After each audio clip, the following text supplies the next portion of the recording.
Salam saudara-saudariku yang dikasihi Tuhan, senang berjumpa kembali dalam renungan harian santapan jiwaku. Dan hari ini kita memasuki hari Minggu biasa pada pekan yang ke-22. Dan pada hari ini gereja merayakan atau sebagai hari Minggu Kitab Suci Nasional.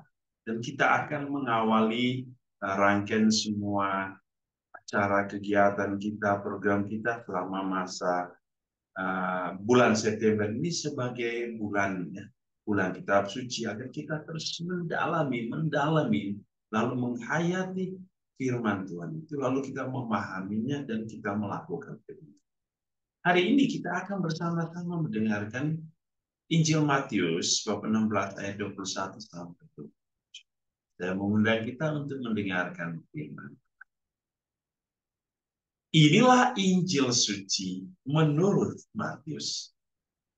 Sekali peristiwa, Yesus menyatakan kepada murid-muridnya bahwa ia harus pergi ke Yerusalem dan menanggung banyak penderitaan dari pihak tua-tua, imam-imam kepala, dan ahli-ahli Taurat, lalu dibunuh dan dibangkitkan pada hari ketiga. Tapi Petrus menarik Yesus ke samping dan menegur dia, katanya, Tuhan, kiranya Allah menjauhkan hal itu. Hal itu sekali-kali takkan menimpa engkau. Maka Yesus berpaling dan berkata kepada Petrus, nyala iblis. Sebab engkau sebagai suatu batu sandungan bagiku. Sebab engkau bukan memikirkan apa yang dipikirkan Allah, melainkan apa yang dipikirkan manusia. Lalu Yesus berkata kepada murid-murid, setiap orang yang mau mengikut aku, dia harus menyangkal diri, memikul salib dan mengikut. Karena barang siapa mau menyelamatkan nyawanya, ia akan kehilangannya. Tetapi barang siapa kehilangan nyawanya karena aku, ia akan memperolehnya. Apa gunanya seorang memperoleh seluruh dunia tetapi kehilangan nyawanya? Dan apakah yang dapat diberikannya sebagai ganti itu? Sebab anak manusia akan datang dalam kemuliaan Bapanya, diiringi malaikat-malaikatnya. Pada waktu itu ia akan membalas setiap orang menurut perbuatan. Demikian sabda Tuhan, terpujilah Kristus. Saudara-saudariku, mari pertama-tama kita merenung makna hari Minggu Kitab Suci. Dan tentu kalau kita berbicara memaknai Kitab Suci, itu harus dimaknai setiap hari, 365 hari. Bukan tunggu pada minggu, pada bulan Kitab Suci Nasional. Tidak. Karena firman Tuhan itu harus direnungkan setiap hari, setiap saat dalam hidup kita. Sesuai dengan waktu yang Tuhan berikan, yaitu 365 hari. Bukan hanya 30 hari.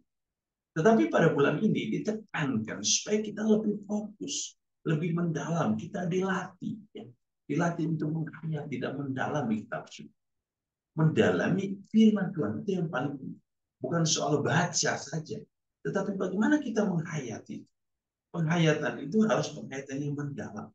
Agar kita mengerti maksud Tuhan, mengerti rencana Tuhan bagi hidup kita.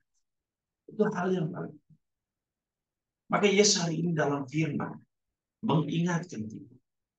Ada 3 hal penting supaya kita bisa menjadi bagian dari Tuhan Yesus. Yesus mengatakan, adanya sebuah kemampuan.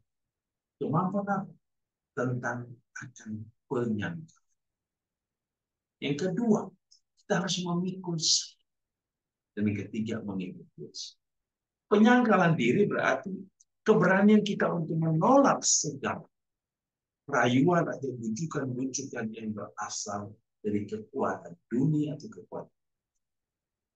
Seperti kisah hari ini, ketika Petrus menarik Yesus dan tidak ingin Yesus mengalami penderitaan. Yesus mengingatkan, jangan sampai kita tergoda atau terbujuk oleh rayuan dunia dan iblis yang membuat kita tidak mampu menyangkal diri kita.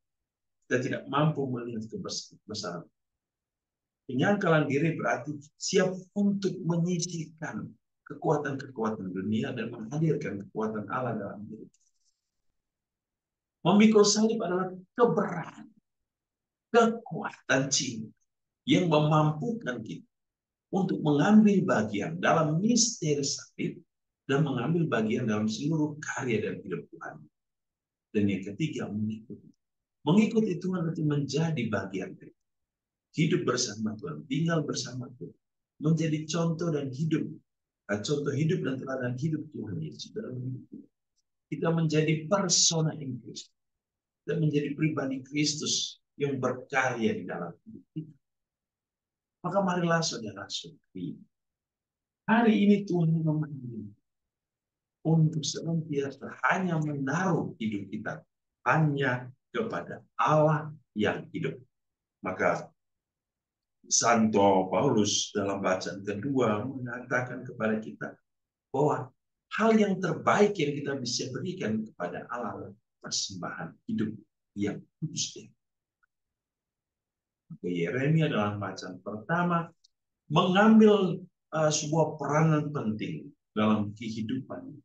Untuk apa? Untuk menerima